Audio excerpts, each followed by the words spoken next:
नमस्कार दोस्तों, stock market studies में फिर से एक बार आपको बहुत-बहुत स्वागत है। तो आप सब लोग कैसे हैं? प्लीज़ मुझे कमेंट्स करके बताना। तो आज मैं फिर से आपके सामने कुछ इंपॉर्टेंट कंपनी के अपडेट शेयर करने वाला हूँ। बहुत इंटरेस्टिंग होने वाला है इस वीडियो क्योंकि सारे कंपनीज़ के बारे में चर्चा के साथ-साथ उसके कुछ गुड न्यूज़ भी है और उसके साथ-साथ टेक्निकली चार्ट पैटर्न बहुत शानदार तरीके से बना है, जो आपको ज़रूर सीखना चाहिए क्योंकि उस तरीके से टेक्निकली चार्ट पैटर्न अगर आप सीख पाए, तो आप खुद ही स्विंग ट्रेडिंग कर सकते हैं। तो चलो देख लेते हैं कौन-सा कंपनी है इस वीडियो के अंदर। फर्स्ट जो कंपनी है जिसके बारे में चर्चा करूँ उसका नाम है लार्सन एंड टुब्रो। तो लार्सन एंड टुब्रो जो है वो एल&टी आप हर कोई व्यक्ति नाम से जानते हैं। तो एल&टी जो है वो इंडिया के नहीं मतलब इंडिया के नहीं एशिया के एक लार्जेस्ट इंफ्रास्ट्रक्चर और देखा जाए तो एक इंजीनियरिंग कंपनी है। मतलब एक इंफ्रास्ट्रक्चर डेवलपमेंट कंपनी है और इस कंपनी के ऊपर एक बहुत बड़ा अपडेट आया, जो अपडेट हर व्यक्ति को देखना चाहिए। उस अपडेट दिखाने से पहले मैं बता दूं कंपनी के ऊपर कुछ दिनों पहले, अगर अब देखा जाए तो कुछ दिनों पहले कंपनी क्या लेके आए थे, बाईबैक लेके आए थे। और वो भी कितना 3200 प्राइस के ऊपर, और वो भी 10,000 करोड़ का बाईबैक लेके आए थे। और बहुत सारे लोग इस बाईबैक के लिए अप्लाई किए और बहुत सारे लोगों को बाईबैक भी मिला। और बाईबैक मिलने के बाद भी शेयर में एक मैसिव जंप देखने को मिला।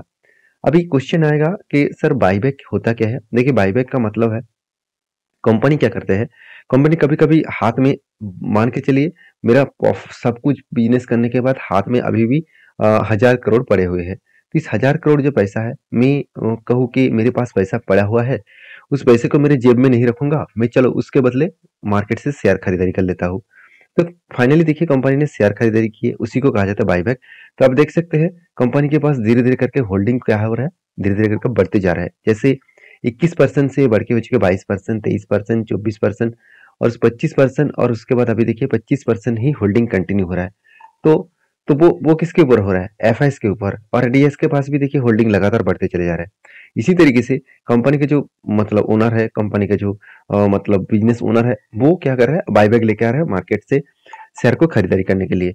और इस बायबैक आने के बाद भी शेयर में एक मैसिव जंप देखने को मिला। अगर इस कंपनी के न्यूज़ के बारे में चर्चा करूँ तो आप देखेंगे तो यहाँ पे एक बातचीत बताया गया था। मैं पिछले दिनों में एक वीडियो बना के भी शेयर किया था कि एल&टी जो कंस्ट्रक्शन कंपनी है, वो विन्स ऑर्डर, मतलब ऑर्डर मिल चुका है उसको। It's power transmission and distribution business. तो power transmission and distribution business के ऊपर भी कंपनी काम काम करेंगे। अभी इसके ऊपर भी कंपनी को ऑर्डर और प्रोजेक्ट मिल चुके हैं। अभी पावर ट्रांसमिशन होता क्या है, देखिए मान के चलिए आप जिस जगह पे रहते हैं वहाँ पे अ, आपके आसपास तो पावर स्टेशन नहीं है, बहुत दूर पावर स्टेशन है। तो वहाँ से आपके घर तक जो पावर आने के लिए जो पुल लगा जाता है, जो पावर ट्रांसमिशन किया जाता है, तो इसी को कहा जाता है पावर ट्रांसमिशन। तो इस प्रोजेक्ट के ऊपर कंपनी काम करने वाला है। तो एक बहुत बड़ा कंपनी का ग्रोथ और भी बढ़ने का चांसेस है क्योंकि कंपनी ये भी बता रहा है कि टोटल जो प्रोजेक्ट है इस प्रोजेक्ट के ऊपर टोटली ऑर्डर कंपनी को मिल चुका है। अभी फाइनली काम शुरू नहीं हुआ, जब शुरू होगा तो जरूर हम लोगों को देखने को मिलेगा। तो यही कारण के वजह से शेयर में एक मैसिव मोमेंटम देखने को मिला। मान लेता हूँ कंपनी के प्रोमोटर के पास कोई भी होल्डिंग्स नहीं है, फिर भी कंपनी लगातार लगातार खुद का ग्रोथ कराते चले जा रहे हैं। कंपनी के क्वार्टरली रिजल्ट के बारे में बात करूँ तो कंपनी देखिए पिछले सालों में जो क्वार्टर का रिजल्ट था 42,000 करोड़ के आसपास, और इस बार वो बढ़ के हो चुके 51,000 करोड़ के आसपास। तो ईयर ऑफ ईयर बेसिस में एक अच्छा खासा ग्रोथ देखने को मिला। एक्सपेंस को भी कंपनी कंट्रोल में रखे, उस बेसिस में प्रॉफिट को भी लगातार बढ़ता हुआ देखने को मिले। 2,700 करोड़ से बढ़ के हो चुके 3,800 करोड़ के आसपास। और इसी बेसिस में आप ध्यान देना कंपनी का नेट प्रॉफिट कितना हुआ साल भर में, करीबन 12,500 करोड़। और कंपनी के हाथ में कैश फ्लो कितना है, करीबन 22,000 करोड़। तो इसका मतलब कंपनी के जो प्रॉफिट हो रहा है उससे कई गुना ज्यादा कंपनी के हाथ में कैश फ्लो देखने को मिला। तो अच्छी बात है जब कैश फ्लो पॉजिटिव होता है। तो इस कंपनी के ऊपर अभी जो रेशियोज के बारे में बात करूं तो जो टोटल कैश कन्वर्जन साइकिल्स है वो आपको नेगेटिव देखने को मिलेगा। अभी नेगेटिव क्यों है, क्योंकि देखिए कंपनी के जो डेटर्स डे है, कंपनी का जो डेटर्स डे है वो 89 डेज है। मतलब कंपनी के जो प्रोडक्शन करने के बाद माल को बेच रहा है उसके टाइम कितना लग रहा है, 89 डेज। और कंपनी का इन्वेंटरी डे, मतलब प्रोडक्शन तैयार करने के बाद, मतलब कंपनी जो प्रोडक्शन कर रहा है उस प्रोडक्शन करने में कितने टाइम लग रहा है, 41 डेज। तो प्रोडक्शन करने के बाद कस्टमर को बेचने तक कितने टाइम लग रहा है, 41 डेज। और डेज पेबल क्या है, जो रॉ मटेरियल्स कंपनी खरीदारी कर रहा है जिस कंपनी से, उसको पेमेंट देने में कितना दिन लग रहा है। देखिए उसको पेमेंट बहुत ज़्यादा टाइम के बाद दे रहा है, 301 डेज, इसीलिए कंपनी को 170 डेज नेगेटिव दिख रहा है। इसका मतलब कंपनी के बिजनेस के बाद पैसा हाथ में फटाफट आ रहा है, मगर उस पैसे को कंपनी रीपेमेंट बाद में कर रहा है।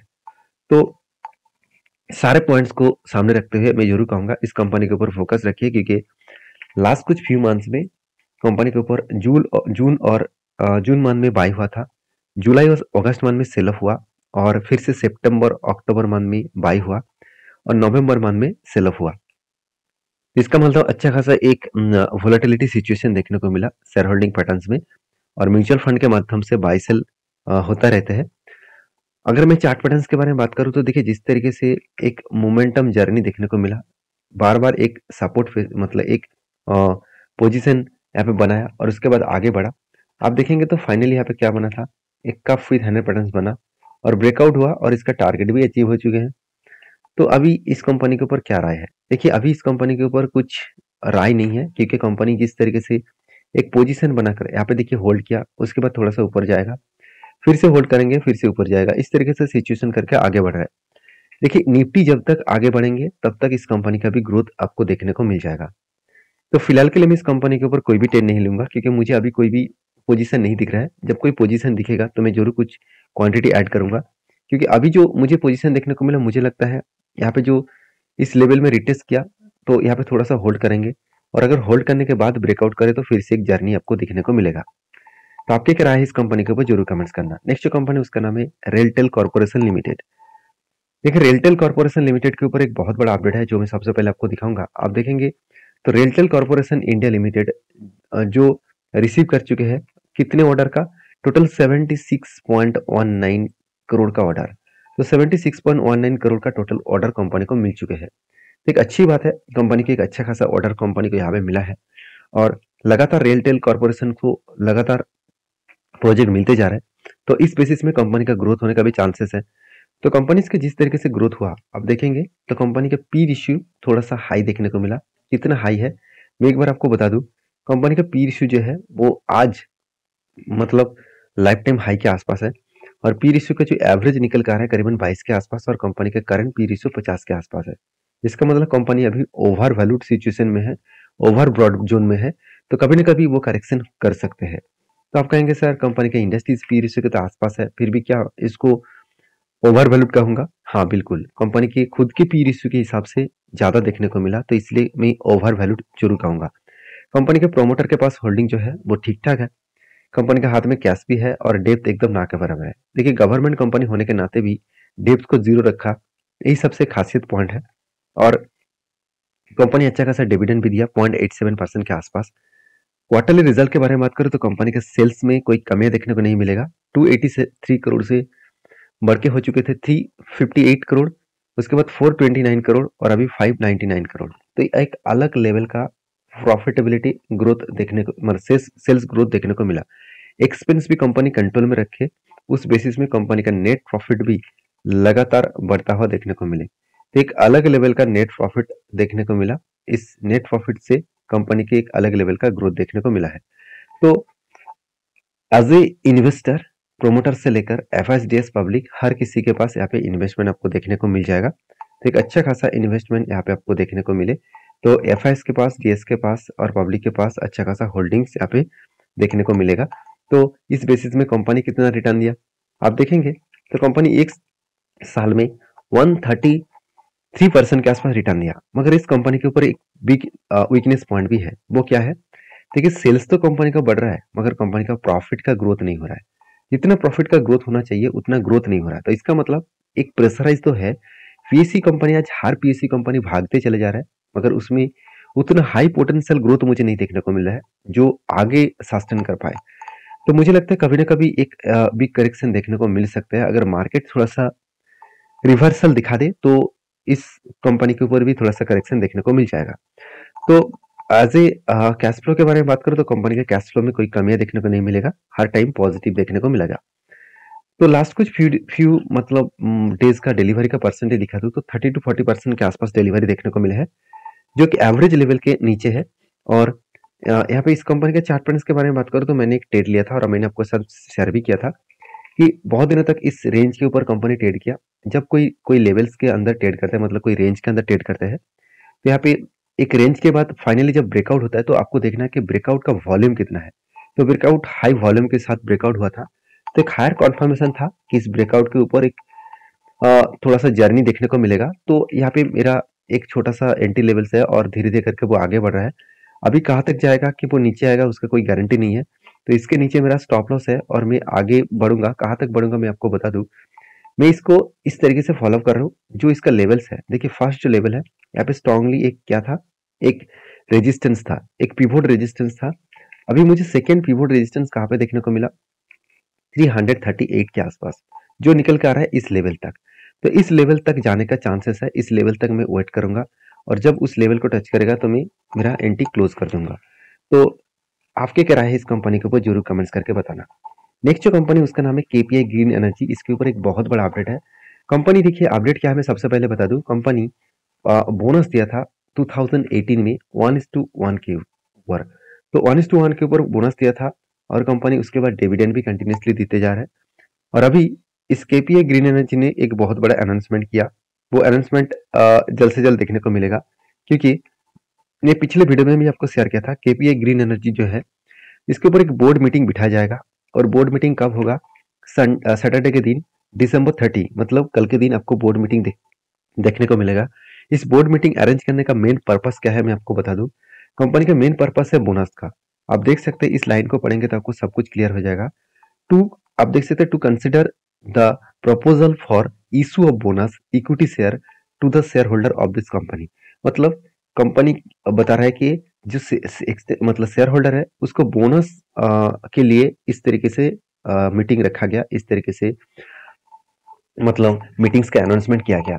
तो फाइनली बोनस मिलेगा कि नहीं मिलेगा वो 30 ऑफ दिसंबर के बाद ही जानने का मौका मिलेगा। तो मेरे हिसाब से एक्स्ट्रा बेनिफिट कंपनी हर किसी को देने वाले है। तो इस कंपनी के ऊपर परफॉर्मेंस के बारे में बात करें तो मुझे इस कंपनी में कोई भी कमियां देखने को नहीं मिला। सिर्फ एक कमियां है और वो भी सबसे बड़ा कमियां है, वो है कंपनी का कर्जा। देखिए आज कंपनी शानदार प्रॉफिट कर रहा है, आज सेल्स भी लगातार कंपनी के ऊपर मेंटेन हो रहा है। तो सेल्स मेंटेन होने के बाद, एक्सपेंस को कंट्रोल करने के बाद कंपनी अच्छा खासा प्रॉफिट भी कर रहा है, सब कुछ क्लियर है। मगर एक बात सोचिए, अगर सेल्स में कुछ कमियां देखने को मिले, मान के चलिए सेल्स थोड़ा सा कम हो गया, उस बेसिस में कंपनी का एक्सपेंस भी ज्यादा हो गया, उस बेसिस में कंपनी को इंटरेस्ट भी ज्यादा पेमेंट करना पड़ेगा क्योंकि कंपनी कर्जा जो ज्यादा लिया। तो उसमें क्या प्रॉफिट पॉजिटिव में रहेगा? बिल्कुल नहीं। तो इस बात को याद रखना है। कंपनी के कैश फ्लो भी शानदार देखने को मिला और एज ए इन्वेस्टर भी इस कंपनी के ऊपर धीरे धीरे करके भरोसा करना स्टार्ट किए हैं। तो कहने का मतलब है कि एक पॉइंट नेगेटिव है, इसके मतलब ये नहीं कि कंपनी बेकार हो गया। कंपनी की हर पॉइंट पॉजिटिव होगा ऐसे होगा नहीं। आपको इस कंपनी के ऊपर रिसर्च करके सोच समझ कर काम करना पड़ेगा। मैं इस कंपनी के ऊपर बुलिश हूँ, आपके क्या राय है जरूर कमेंट्स करना। कंपनी के चार्ट पैटर्न्स के बारे में बात करूँ तो जो जो ट्रेड मैंने पे लिया था वो कुछ इस तरीके से थे। टॉप विथ 100 पैटर्न्स बना, फाइनली ब्रेकआउट हुआ, टारगेट भी अचीव हुआ। और अभी देखिए यहाँ पे कुछ टाइम बिताया, उसके बाद रिटेस्ट किया, उसके बाद देखिए धीरे धीरे करके ऊपर जा रहा है।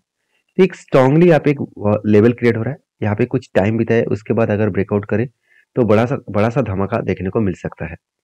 तो इसी तरीके से क्वालिटी वीडियो देखने के लिए, क्वालिटी कंटेंट पाने के लिए चैनल को सब्सक्राइब करिए। और मेरे वीडियो हमेशा एजुकेशन पर्पस में होता है, मेरे तरफ से कोई भी बाय एंड सेल का रिकमेंडेशन नहीं है। अगर आपको किसी कंपनी के ऊपर काम करना है तो एक बार आपके ओपिनियन के हिसाब से काम करना पड़ेगा। मिलते हैं नेक्स्ट वीडियो में, तब तक के लिए